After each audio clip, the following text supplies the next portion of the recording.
Hi అండి, అందరికీ నమస్కారం. ఈరోజు మీకోసం నేను ఒక మంచి వీడియోతో అయితే మీ ముందుకు వచ్చేసాను. మంచి యూస్ఫుల్ వీడియో అండి ఇది. నార్మల్గా వర్షాకాలంలో ఆడవాళ్ళందరికీ పెద్ద టెన్షన్ ఏంటంటే బట్టలు సరిగ్గా ఆరకపోవడం వల్ల వాటి వల్ల వచ్చే స్మెల్. అలా మనము ఫ్యాన్ కింద వేయడం, హాల్లో ఆరవేయడం, అలా ఎన్ని చేసినా కొద్దిగా అయినా స్మెల్ వస్తూనే ఉంటుంది.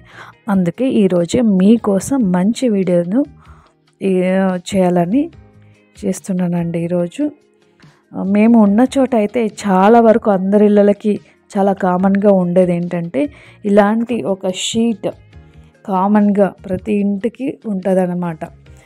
ప్రతి ఇంటికి ఇలాంటి ఒక షీట్ కట్టించుకుంటారు. అలా చేయడం వల్ల ఈ వర్షం పడినప్పుడు మనకు బట్టలు ఆరేసినప్పటికీ ఎన్ని రోజులైనా ఆరేసుకోవచ్చండి. అలా ఆరేసుకున్నా ఎన్ని రోజులు ఆరేసుకున్నా ఏమీ అవ్వదు.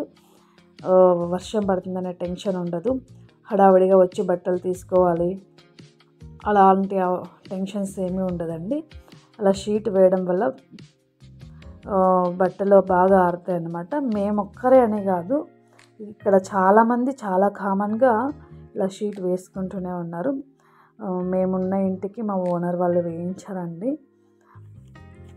ఇలా చూడండి, పక్కింటి వాళ్ళు కూడా వేయించుకున్నారు. మేమున్న ఇల్లు కూడా అదేవిధంగా ఇంకొంచెం దూరంలో చూస్తే వాళ్ళు కూడా వేయించారనమాట షీట్.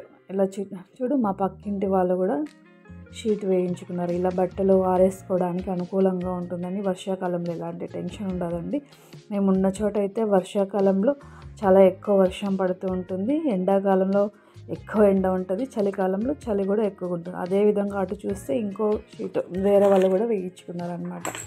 ఇలా ప్రతి ఒక్క ఇంటికి షీట్ అనేది కామన్గా ఉంటుందండి. షీట్ పైన వేయడం వల్ల ఆ వర్షపు నీళ్ళు చూడండి, అటువైపు ఇంకో ఇల్లు ఉంది కదా, ఆ లాస్ట్లో వాళ్ళు కూడా వేయించుకున్నారనమాట. ప్రతి ఇంటికి ఇలాంటి షీట్ అనేది ఉంటుంది, బట్టల కోసమనే ఉంటుందండి. బట్టలు ఆరేసుకోవచ్చు హాయిగా. చిన్నపిల్లలు ఉంటారు కదా, వాళ్ళు ఆడుకోవడానికి అనుకూలంగా ఉంటుంది. మేము ఎక్కువ టెర్రస్ మీద మా పిల్లలతో ఆటలాడిస్తూ ఉంటామండి. వర్షం పడినప్పుడు ఆ వర్షపు నీళ్ళని ఈ పైపు ద్వారా కిందికి వెళ్ళిపోతాయి అన్నమాట. కింద వరకు వెళ్ళిపోతాయి. పైన ఆ పైప్ ద్వారా లాస్ట్ వరకు కింద వరకు వెళ్ళిపోతాయి వర్షపు నీళ్ళు. ఇలా లాస్ట్లో కార్నర్లో అటువైపు ఒకటి ఇటువైపు ఒకటి పైప్ అనేది వేయించుకుంటారు. వర్షం నీళ్ళన్నీ పైనుండి కింద పడకుండా ఆ పైప్ ద్వారా కిందకి వెళ్తాయి అన్నమాట.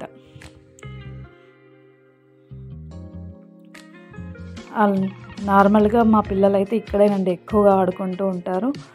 ఎక్కువ ఏడ్చినప్పుడు అలా పైన తీసుకొని వస్తుంటాం. మధ్యాహ్నంలో లంచ్ చేయించడానికి ఏడ్చినప్పుడు అంతా తీసుకొని వచ్చి తినిపించుకుంటూ ఆటలాడించుకుంటూ ఉంటామన్నమాట. ఇక్కడే ఉంటాయి టాయ్స్ ఎనీ టైము టెర్రస్ మీద.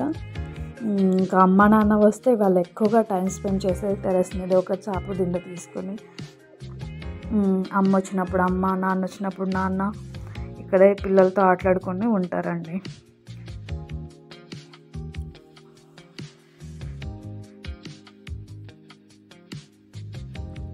అంతేకాకుండా మా అబ్బాయి సైకిల్ చూడండి ఇక్కడే ఉంటుంది.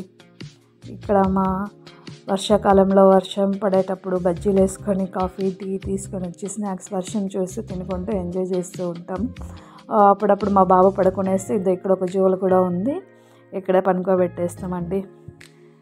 ఎండాకాలంలో అయితే ఎక్కువగా వేడిగా ఉంటుంది కాబట్టి ఇక్కడ పనుకోబెడతాం కొంచెంసేపు మార్నింగ్ టైంలో. అలా మా బాబాయ్ అయితే ఇక్కడే ఆడుకుని ఉంటాడు. ఎనీ టైం ఇక్కడే ఆడుకుంటూ ఉంటాడు. స్కూల్ నుంచి వచ్చినప్పుడు తినడానికి, నైట్లో ఆడుకోవడానికి. కిందకి వెళ్ళమండి అసలు, రోడ్డు మీదకి వెళ్ళరు. మా చిన్న అబ్బాయి పెద్ద అబ్బాయి ఇద్దరు ఇక్కడే ఆడుకుంటూ ఉంటారు. మాకు ఇక్కడైతే ఇలా ఈ షీట్ వేయించడం వల్ల చాలా ఉపయోగపడింది. బాగా ఆడుకొని ఇక్కడే ఉండిపోతారండి. నిద్ర వచ్చినప్పుడు పడుకోబెట్టి. థ్యాంక్ యూ సో మచ్ అండి. మీకు ఈ వీడియో నచ్చినట్లయితే షేర్ చేయండి, లైక్ చేయండి, నా ఛానల్ని సబ్స్క్రైబ్ చేసుకోండి. నన్ను ఇలాగే సపోర్ట్ చేస్తూ ఉండండి. Thank you so much for everyone. నా ఛానల్ సబ్స్క్రైబ్ చేయడం మాత్రం మర్చిపోకండి.